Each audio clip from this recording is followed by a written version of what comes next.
Patibong ni Duterte ang kanyang pagsama sa Netherlands at nahulog ang PNP at Marcos administrasyon, hindi lingid sa kaalaman ng marami na matagal nang matalas ang pananaw ni dating Pangulong Rodrigo Rody Duterte pagdating sa larangan ng politika at estratehiya. At sa nangyari kahapon kung saan siya ay agad gustong dalhin sa Netherlands nang hindi dumaan sa tamang proseso, tila malinaw na nagtagumpay siya sa isang napakaingat na bitag laban sa kasalukuyang administrasyon at sa Philippine National Police, PNP. Ang paglabag sa Rome Statute at ang Poisonous Tree, isa sa pinakamahalagang aspeto ng batas sa International Criminal Court, ICC, ay ang pagsunod sa Article 59(3) ng Rome Statute na nagsasaad na ang sinumang inaresto ay may karapatan munang dumaan sa korte ng kanilang sariling bansa para sa interim release o pansamantalang paglaya habang inaayos ang proseso ng pagsuko.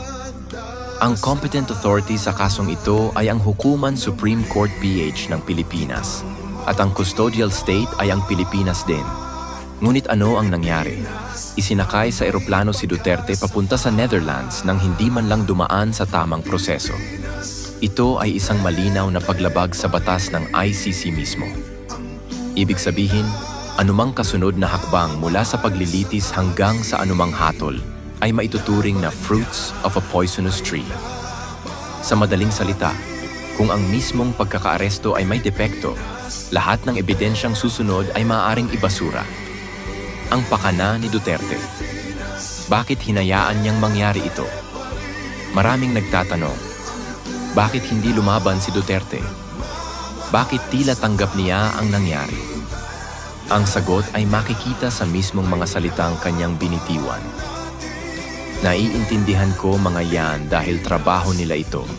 This is why it has come to an end. Isang pahayag na puno ng kahulugan. Ipinapakita nito na alam niyang darating ito at hinayaan niya ito mangyari hindi dahil wala siyang magawa, kundi dahil gusto niyang ilagay sa alanganin ang PNP, ang ICC at ang Administrasyong Marcos. Ang mensahe ay malinaw. Ang PNP at ang gobyerno mismo ang lumabag sa due process, hindi siya. Sa ganitong paraan, hindi lang niya napakita ang kahinaan ng kasalukuyang administrasyon, kundi inilagay rin niya sa peligro ang mismong kaso laban sa kanya. Paano nahulog ang Marcos admin at PNP sa bitag? Una, pagsunod ng PNP ng walang due process. Sa halip na siguruhing dumaan sa Korte ng Pilipinas, agad nilang isinuko si Duterte sa ICC, isang hakbang na labag sa batas na kanilang sinusunod. Pangalawa, pagkawalang kibo ng administrasyon.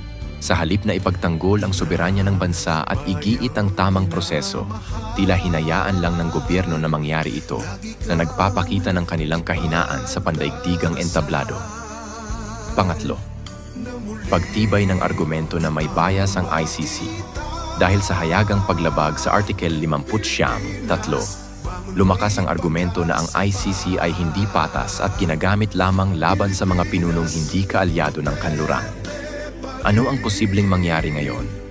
UN Security Council Intervention. Ang mga bansang tulad ng Russia at China ay maaaring kumilos upang suspindihin ang ICC proceedings laban kay Duterte gamit ang paglabag sa Article 59(3) bilang matibay na batayan. Pagkawasak ng kredibilidad ng ICC. Kung ipagpipilitan ng ICC ang kaso laban kay Duterte, maaaring tuluyan itong mawalan ng kredibilidad, lalo na kung mapatunayan na ito ay naging isang kasangkapan lamang ng politika. Kawalan ng legal na basehan sa kaso. Dahil sa fruits of a poisonous tree doctrine, posibleng maibasura ang kaso laban kay Duterte na magbibigay sa kanya ng isang makasaysayang panalo kahit pa nasa Netherlands na siya. Isang matagumpay na estratehiya. Sa unang tingin, maaaring isipin ng iba na si Duterte ay talunan sa sitwasyong ito. Pero sa mas malalim na pagsusuri, lumalabas na siya ang tunay na nagwagi. Hinayaan niyang mahulog ang PNP at ang Marcos administration sa isang bitag na sila mismo ang lumapastangan sa batas, isang hakbang na maaaring magresulta sa pagbagsak ng mismong kaso laban sa kanya. Kung sakaling ito ang maging dahilan ng pagbagsak ng kredibilidad ng ICC, Masasabi nating nagtagumpay si Duterte sa pinakamalaking laban ng kanyang buhay, hindi sa pamamagitan ng dahas, kundi sa pamamagitan ng isang maingat at matalinong estratehiya. Good luck, Mr. President Bongbong Marcos and PNP Torre.